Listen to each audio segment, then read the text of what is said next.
Alrighty, so we got the 2000 Crown Vic back here, and we're gonna do some exhaust hangers and some other miscellaneous parts. But so yeah, here's a new exhaust hanger. It's just an O'Reilly's one that I got, and here is the old one. The new one goes right over here on the exhaust. There's those two hangers right there. So you just basically put some WD-40 on those and then slip the new one on, which I'll do here in just a second. You just put some WD-40 on there to slip it on real quick, and I'll put it on real quick here. You just push it on, real simple. All right, and just like that, it's on. Just slip it on. See, that simple. All right, here we go. First drive on the Crown Vic. Ooh, a second to start there, but that should be okay. Move up the. Oh, all right.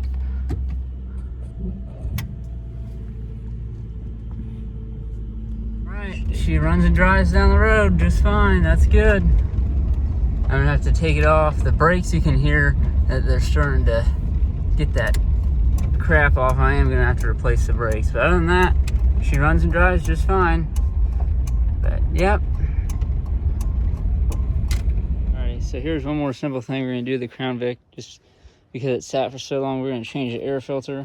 Make sure there's no mice in there. It's just these two clips here. Comes up, moves out the way. There is the old filter. See, looks pretty old, so we'll just throw it over there. See, there is a leaf, and oh, there's a rock in there. Whoop, drop the rock down there. Yeah, there's a rock. We don't want that in there. So we'll take the the new filter out of the box here. And this is an O'Reilly's filter, just because that's where I go to get my stuff, it seems like. Yeah, new clean filter. So we just slide her in like so. Make sure it's pressed down on there. Make sure the back little probes, oops, hard to see, the air filter go down. You got one secondary in there. All right, hold on, I'm gonna have to pause and do this two hands. Okay, we got it. And then we just put these little clips back down, back over the lip there, push it down with your finger. Yeah, change the air filter on Crown Vic. All right, I did get this car some new hubcaps because we were missing two. They say it's just, we had the front two, but we didn't have any back ones, so I just ordered some off eBay for a fairly decent price. They're getting expensive anymore. People want outrageous prices, but yeah, there's a hubcap, and then I got two spares because it came full set, but I already had two, so yeah. This car's good now, got hubcaps. We got the 2000 Crown Vic back here. We're gonna be doing brakes on it, get this wheel off, put some new rotors on it, and then I got some brake pads and stuff over here in the trunk. We're gonna do the rear also, but probably not right now, but I want to get the fronts because they are very old and need to be replaced. So we'll get those replaced here. All right, so we're gonna pop this hubcap off real quick. Hold on, I can't do this one-handed. 1 second.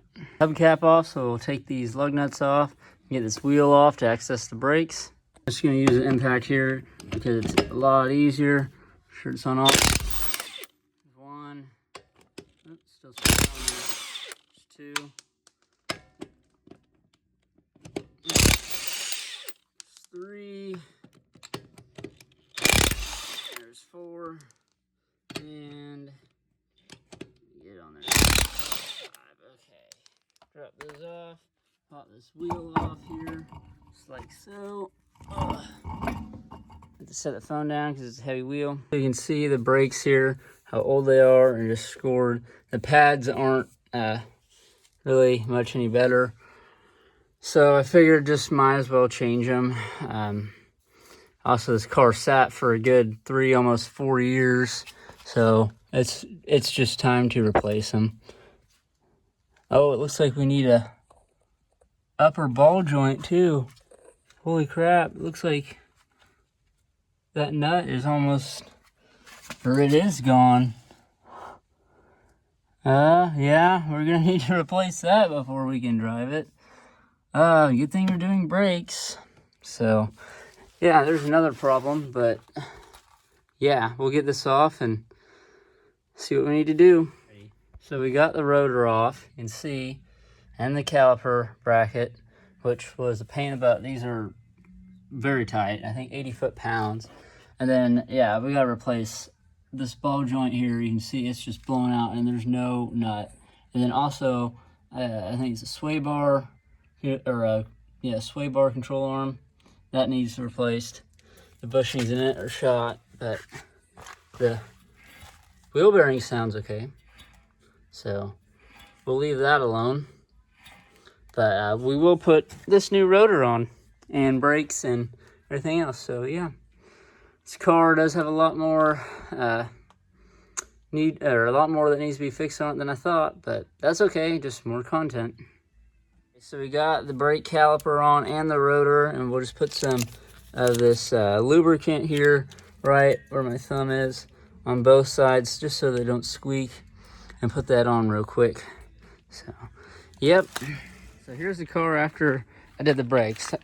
It's kind of just jumped forward because it's taking too long and running into some problems, but yeah, it's got new brakes. You can't see them since we're on the car, of course, but they are on there. New rotors and pads all the way around. Let's see if I can maybe do that and see for you guys. But yeah, new brakes, rotors all the way around on the green Crown Vic. I'm going to show you the old ones. And we also had to do the parking brakes because the parking brakes were holding the rear rotors on. So let's go see those parking brakes. So yeah, there's the old rotors. And here's all the brake pads and brake shoes. Look at that parking brake shoe. There's nothing left on it. Just nothing. So yeah, that was crazy. So yeah, did the brakes and